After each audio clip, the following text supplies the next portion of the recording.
Namaskaram Sadhguru. What is the difference between Kala Bhairava Karma and Kala Bhairava Shanti? And what is the significance of the Karma Vastram tied at the tamarind tree in front of Dhyanalinga? Everything that we know as life is memory. In a way, if your memory goes away right now fully, even the conscious memory just goes away, all those who died, people that you knew and who died, they're all just gone for good, isn't it? Hello? If you lose their memory, they're just gone for good. Dead are existing only in memory. Memory is not just in your mind, it's in your body, it plays in so many ways. It is in many other things. When I say in many other things, to put it in a very rudimentary way,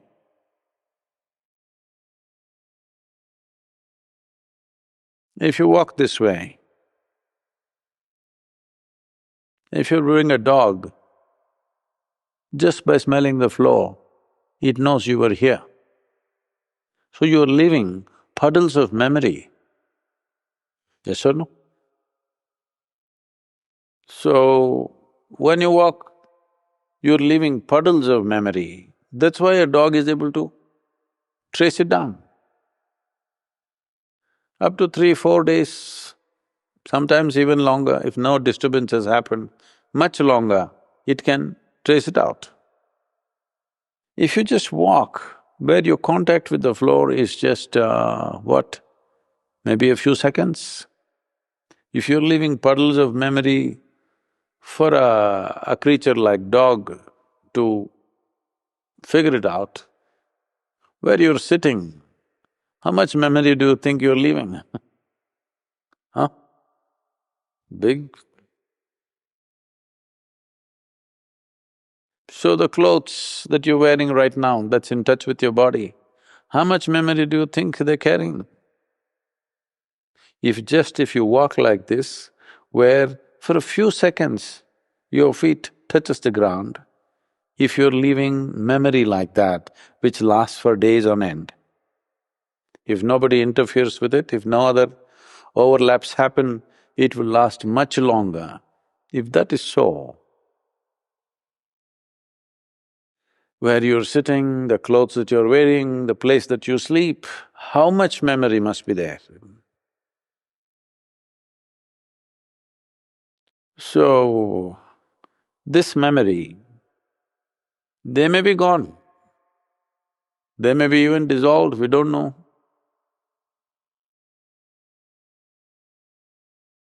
Maybe they've attained mukti, or maybe they've gone somewhere, maybe they've taken another birth, you don't know. But either because you were born of them or you are in touch with them, their memory imprints are there on you.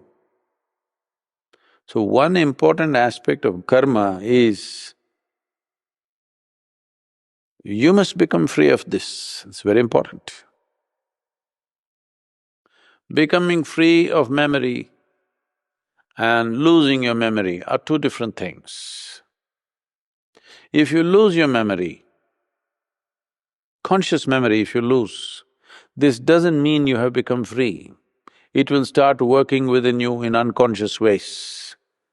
We want to distance ourselves from our memory. We don't want to lose it. We just want to carry it little loose from us, that's all. So one thing is for the dead, but the most important is also the living. A distance must happen. If there are too many puddles of strong memory, it will also trouble the dead. It is only those close relatives, particularly if they have very loving relationships, it is those people who bother the dead. That is why in this culture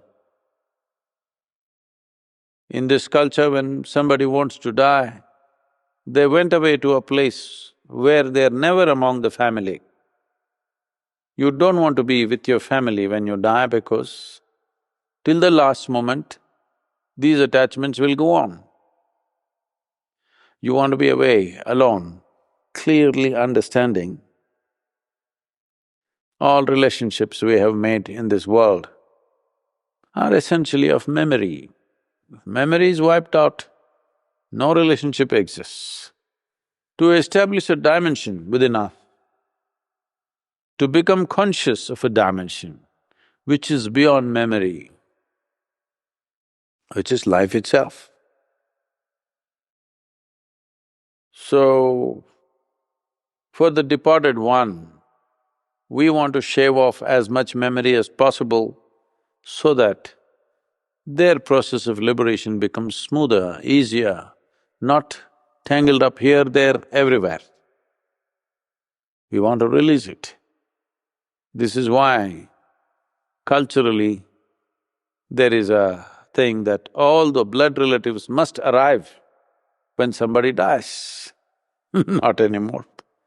We don't know where they are these days. Otherwise, when somebody dies, I don't know if you're aware of this in the last generation, people will count. Somebody, my grandfather is dead, okay, the sons are here, daughters here, their children are there. What about this brother's son, he's not come. They're accounting, if everybody has come, because they have to come and release him.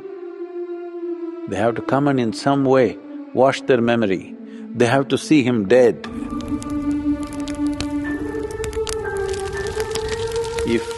If they don't see the dead body and the burning of the dead body, in their memory he still lives.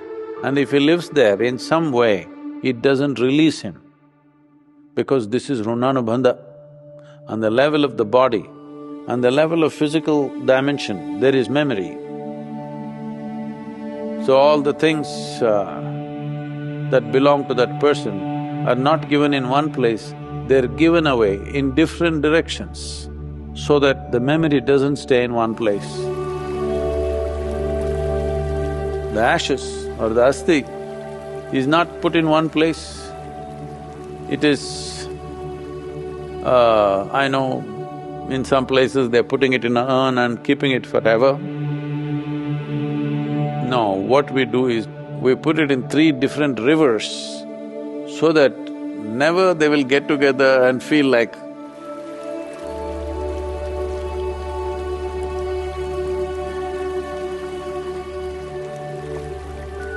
Memory should not live, it must go, dissipate in every possible way.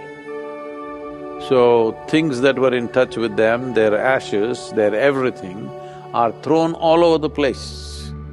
Those who can afford go up in the airplane and throw it all over. Do you know this? Huh? You don't know? Well, when certain prime ministers and presidents died, they'll take the ashes and throw all over the country because they don't want it to fall in one place. If it falls in one place, it'll become a certain pool of memory. They don't want that memory to gather anywhere so that that being can proceed without being tangled up. To give you a visual analogy, suppose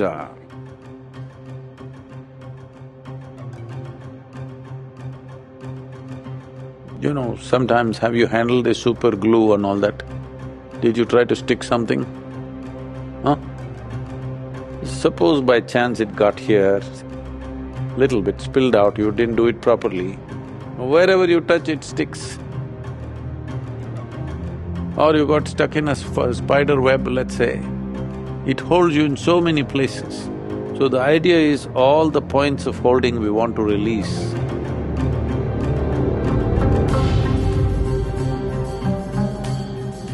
So the karma is just an effort in that direction. If we start tying the clothes that they have used to the tamarind tree, then you would have people's underwears and this and that hanging in front of the temple. Yes? So, we are giving them a cloth, one uniform cloth for everybody, put the things of memory in that and then tie that.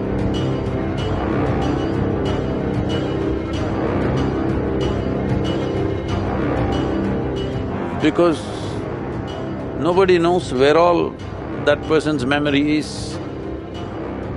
We do not know where all it is stuck.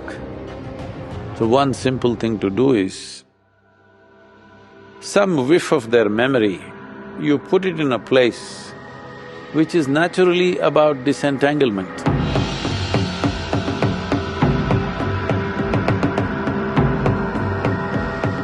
So normally they will tie it in front of a Shiva temple because he's an ascetic, untouched by anything, always smeared in ash.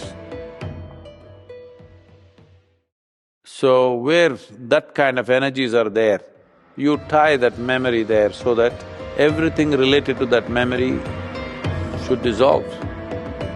Dhyanalinga is definitely an ideal place.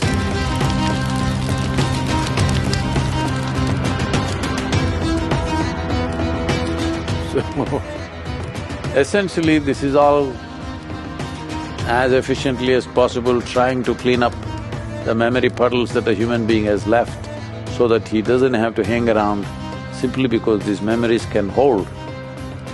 See, even when people are alive, embodied, even at this time, many people hover around certain things simply because of unconscious memory about something. Unknowingly, they start moving in that direction. So all this, in the Western world, there is something called as deja vu. When I see you, it looks like I've seen you somewhere. So memory guides and memory plays havoc. All this new technology of the 21st century that's seeing is all little bit of… we just managed to throw memory around a little bit. We can capture it in a stick, we can put it in a computer, we can carry it on the phone. Just memory, isn't it? All the games we are playing are just memory. You think it's a song, you think it's a movie, you think it's a video, you think it is something, it's all just memory, isn't it so? So, this is a generation or this is an age when memory is being exploited like never before. Now there have been this kind of things that people are building major high-capacity computers to download all aspects of a particular human being so that when they die, this computer lives, he has the same emotions, has the same genetic memory, has everything, people can relate to it and that computer knows everybody who are their friends and relatives, talks to them just the way that person was talking.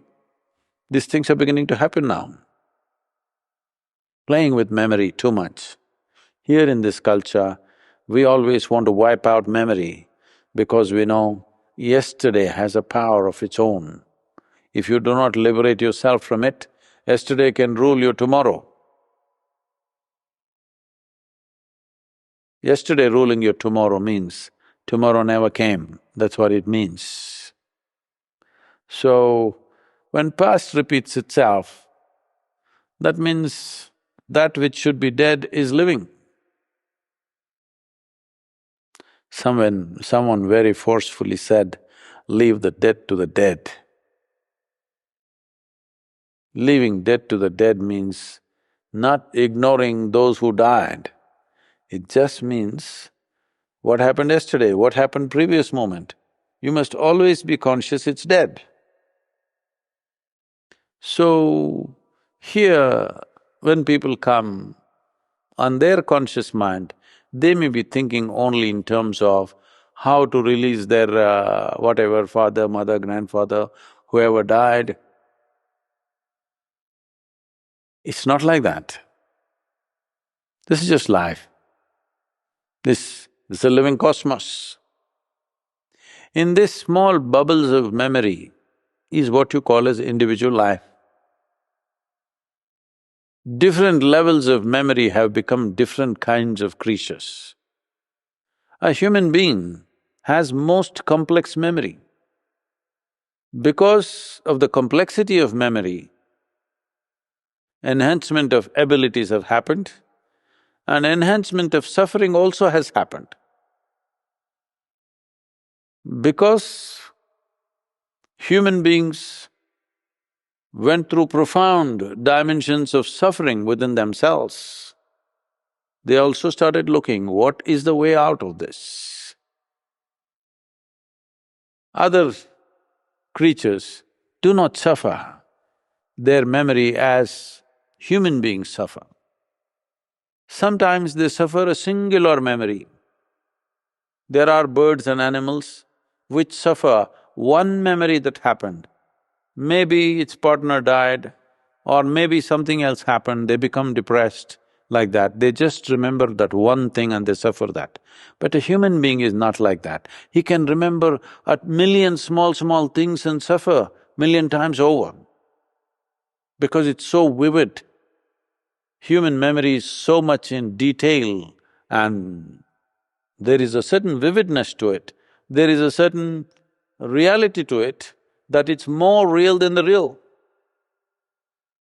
For most people, what happened yesterday is more real than what's happening right now. That's their experience of life. They live by memory. When you live by memory, you live in the land of death. You live in the land of death with 1 foot in the land of life. That's torture. Nothing bad needs to happen. Good things also people can suffer. How wonderful it was yesterday, you know? That also they can suffer. So, memory is the basis of our existence, and memory is also our bondage. What we're referring to as karma is our memory. What we're referring to as genetics is memory. What we're referring to as evolution is memory. What you consider as myself is memory.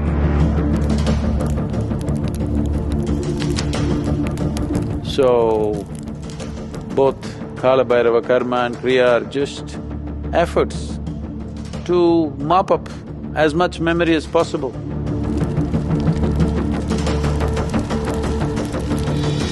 This is not a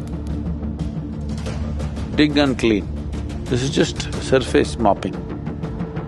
We're just mopping up the surface so that nothing holds as far as possible. If we want to do a total thorough cleaning,